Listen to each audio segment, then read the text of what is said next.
Bismillahirrahmanirrahim. Assalamualaikum warahmatullahi wabarakatuh. Alhamdulillah nahmaduhu wa nasta'inuhu wa nastaghfiruh wa na'udzu billahi min shururi anfusina wa min sayyiati a'malina. Man yahdihillahu fala mudilla lahu wa man yudlilhu fala hadiya lahu. Ashhadu an la ilaha illallah wahdahu la syarika lahu wa ashhadu anna Muhammadan abduhu wa rasuluh. Allahumma salli ala sayyidina Muhammad wa ala alihi wa sahbihi wa barik wa sallam. Rabbi shrah li sadri wa yassir li amri wa hlul 'uqdatam min lisani yafqahu qawli, amma ba'd. Yang pertama dia, kita zahirkan kesyukuran kepada Allah Subhanahu wa taala kerana pada malam ini kita masih diberikan peluang dan juga kesempatan untuk kita sama-sama mengimarahkan Masjid Allah Subhanahu wa taala, justru mengabdikan diri kita kepada Allah Subhanahu wa taala. Maka kita zahirkan kesyukuran kita dengan lafaz alhamdulillah. Sidang hadirin yang dirahmati Allah Subhanahu wa taala, malam ini kita masuk dalam satu lagi bab yang mana tajuk dia adalah prinsip-prinsip ibadat yang benar dalam kitab Tauhid yang dikarang oleh Dr. Saleh bin Fauzan yang berkaitan dengan ibadat ataupun prinsip-prinsip ibadat.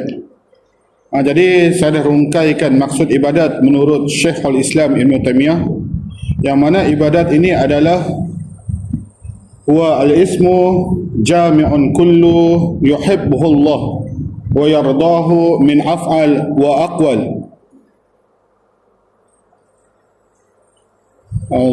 zahirah wa batinah. Iaitu maksud dia adalah ibadat ini adalah perkara yang disukai oleh Allah Subhanahu wa taala. Begitu juga perkara yang Allah reda, sama ada dari sudut perkataan ataupun perbuatan kita, zahir ataupun batin kita. Itu adalah maksud ibadat. Dan ibadat sebagaimana yang saya kongsikan pada minggu lepas, dia ada dua lah, iaitu khas dan juga am. Dan juga kalau kita tengok dari sudut ibadat ini, ada juga ibadat yang Allah perintahkan untuk kita buat, tapi Allah Subhanahu wa taala tak kongsikan berkaitan dengan fadilat. Contohnya berkaitan dengan solat sunat. Kalau kita tengok, kalau kita nak ikutlah cara Nabi, bila mana baginda ni mendirikan solat sunat, baginda lebih banyak mendirikan solat sunat di rumah sebenarnya. Bukan bermaksud bila kita mendirikan solat di masjid ini tak baik, cuma afdal dia, perkara yang lebih digalakkan, digalakkan untuk kita buat adalah memperbanyakkan ibadat sunat dalam keadaan kita buat tersembunyi.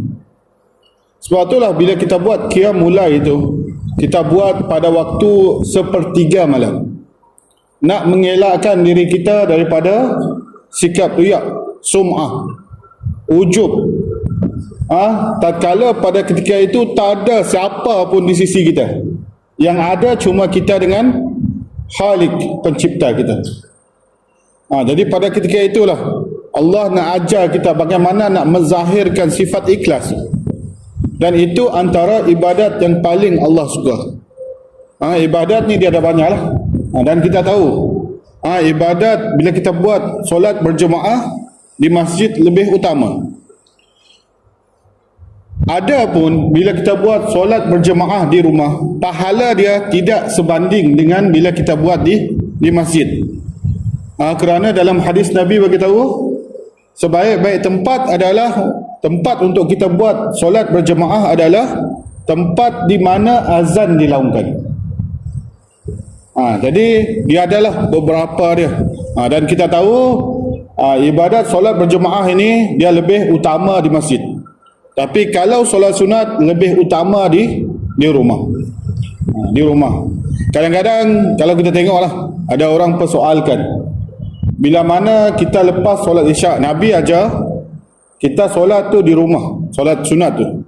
Tapi kadang-kadang bila kita fikir balik, kita dah di masjid dan alang-alang kita nak dirikan solat, tak ada masalah lah.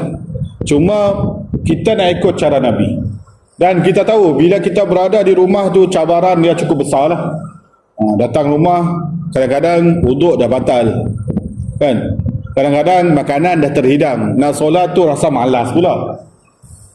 Sebab itulah cabaran dia lain. Dan Nabi tak bagi tahu. Tak bagi tahu apa fadilat ataupun hikmah bila mana kita ni solat sunat di rumah. Berapa ganjarannya? Kita tahulah bila kita solat berjemaah di masjid, kita jalan tu setiap langkah kita tu ibadat. Digugurkan dosa kita. Dan bila kita dirikan solat secara berjemaah, ganjaran pahala dia berbeza dengan kita solat secara bersendirian. Jadi malam ini kita tengok pula berkaitan dengan prinsip dalam ibadat, yang mana prinsip ini dia terpecah kepada 3, iaitu ibadat itu berlandaskan kepada 3 prinsip utama, iaitu yang pertama adalah mahabbah, yang kedua adalah khauf, yang ketiga adalah raja. Hub ni ataupun mahabbah ini adalah rasa cinta. Rasa cinta harus diiringi dengan rasa rendah diri, sedangkan khauf harus diiringi dengan raja. Dalam setiap ibadat harus terkumpul tiga unsur ini. Sebagaimana Allah Subhanahu wa taala berfirman, yuhibbuhum wa yuhibbunah.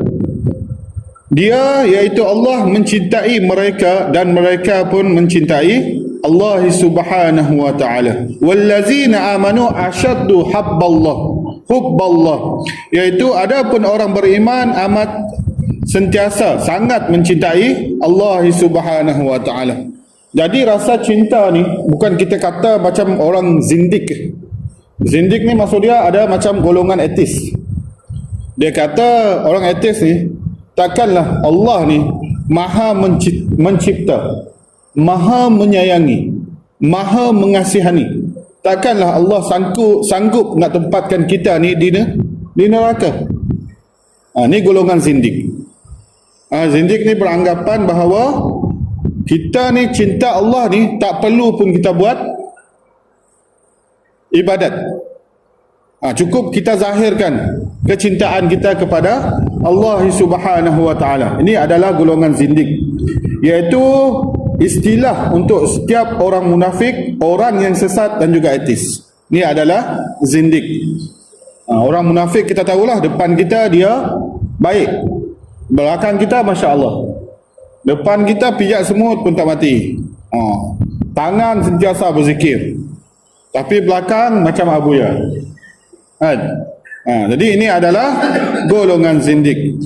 Nak zahirkan ataupun kita nak tanam sifat cinta kepada Allah ni sangat-sangat susah. Sangat-sangat susah. Sukar. Sebagaimana kalau kita tengok kisah Nabi Ibrahim AS, banyak dalam kalangan Nabi yang diutuskan, peringkat mereka ni berbeza. Daripada 313 orang Nabi dan juga Rasul itu, 25 yang wajib kita ketahui. Daripada 25 tu, 5 yang diangkat menjadi Rasul Ulul Azmi. Diangkat lagi di sisi Allah, iaitu martabat.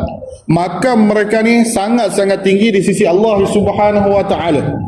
Kerana ibadat, kerana kecintaan dia kepada Allah Subhanahu wa ta'ala, iaitu Khalilullah. Nak dapatkan gelaran tu punyalah payah. Cuma ada 2 orang Nabi sahaja yang diangkat mendapat gelaran ini, iaitu Nabi Ibrahim AS dan juga Khatimun Nabi Nubuwah, iaitu Nabi Muhammad sallallahu alaihi wasallam. 2 sahaja. Nak dibandingkan cabaran dan juga ujian yang diberikan kepada kita dengan Nabi Ibrahim, sangat-sangat jauh tuan-tuan. Kita telusuri, kita tengok sirah Nabi Ibrahim AS. Beliau ni pada usia 90 tahun tak ada anak lagi. 90 tahun.